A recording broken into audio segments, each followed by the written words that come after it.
This program is brought to you by Tyvision Media, helping Stokvels and burial societies reach their goals.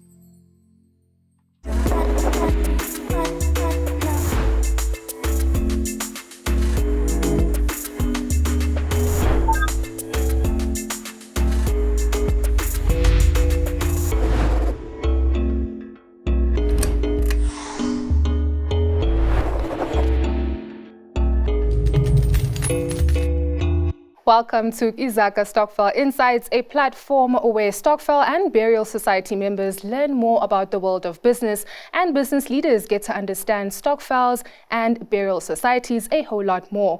If you would like us to answer some questions that your group has, please do send us a voice note using the number on the screen. You can also contact us using the email info@tyvisionmedia.co.za, and please do engage with us on our socials on the screen. Today's episode is a unique one where we look at Stokvels that exist to fuel the health and cash flow of small business enterprises. And I'm joined by my resident guest expert, Thabiso Masudubele from Tyvision Media. This week's question is from Precious Men or Precious Women organization based in the Free State province. My name is Thabiso Masudubele, the founder of Precious Men organization. Our organization is all about empowerment and development in the Free State. We are working with SMMEs. We are contributing the money for each and every SMMEs. We are helping one another to boost our businesses. As a group, we need funding because we are doing different businesses in our organization. We are looking for the people who will come and invest in each and every woman that is doing their businesses in our organizations. Small, medium, and micro enterprises in South Africa operate in an environment where access to finance is lacking, particularly in the startup and growth phases of these businesses. Stokvels, however, have evolved over time and are now used for crowdfunding to start or grow businesses.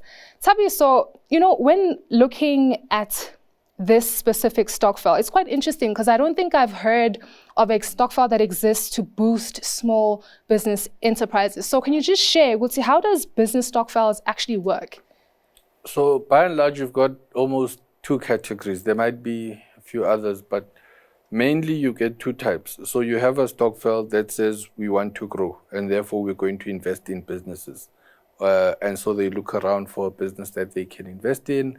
Either it's a business, when they don't find a business, they go the share route. We want to invest in shares.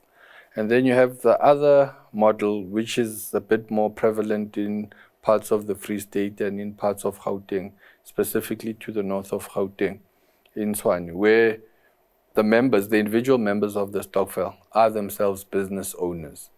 So what they then do is say, every time it's your turn to get money, instead of getting the money, you get the money and you use that money to advance your business. So you have a group of individual business people coming together to form a Stokvel. They then have one main objective. That objective is to grow individual businesses. That's the objective of the group as a whole. And so what they do is almost like when individuals distribute money, but they use it for fun and entertainment. With this particular type of Stokvel, the group then has almost a rule to say when it's your turn, you must have identified the business that you're in. And then that money that you get, you use towards things that improve or grow your business. I'll give you an example. So in the Free State, in Reeds, there's a Stokvel where the individual members own different businesses. So when it's your turn, I know there's a lady, she sells clothes. She's got a clothing store. So when it's her turn to get, she uses all of that money to go and stock and get more clothes. And then if another business says, I need to refurbish the business, or I've got a tire replacement or tire fitment center, but it needs replacing this and it needs. So come your turn to get the money that month. That's what you use the money for. So those essentially are the two types of Stokvels, where individuals want to invest in businesses as a group or start a business as a group. So that business that started is owned by the group.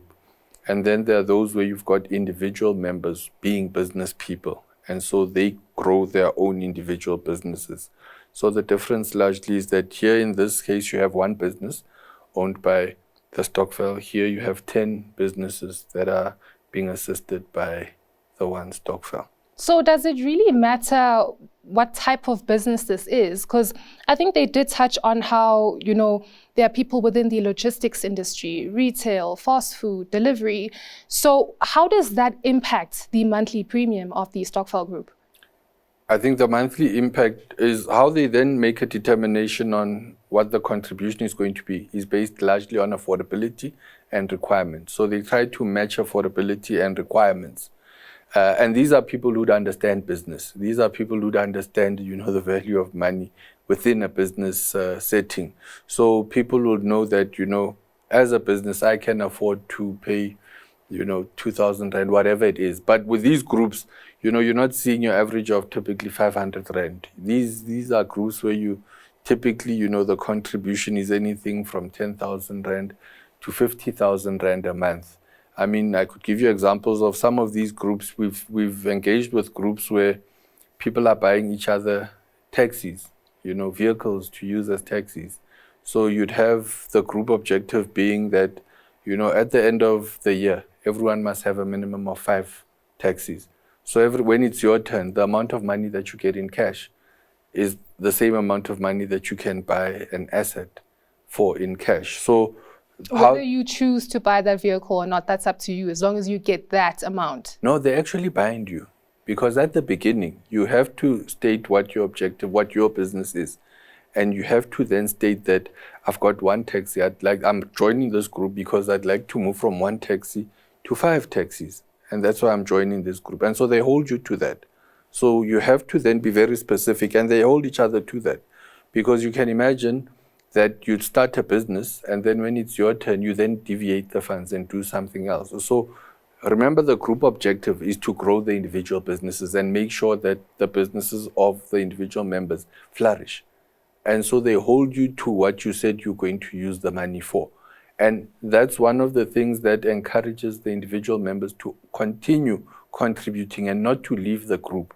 And then when other people are looking, they say, OCD, her group, her business is flourishing because from time to time she gets money. She doesn't have to go for a loan at the bank.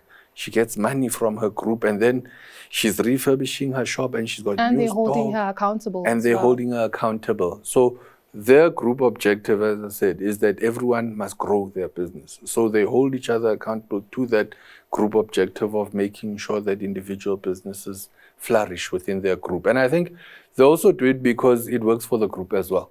Because then more individual business owners want to join the group, and then the more profitable the business is, the greater the premiums improve, and so all the add-ons just make sense for the group to grow the group in that way.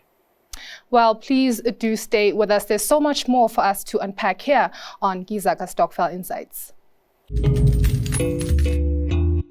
Are you a member of a Stokvel or burial society? We at Tyvision Media specialize in helping Stokvels and burial societies. Contact us for professional Stokvel and burial society administration, access to investments and funeral cover experts, and credible financial information. We will help your Stokvel and burial society to achieve your goals and grow. Contact us today.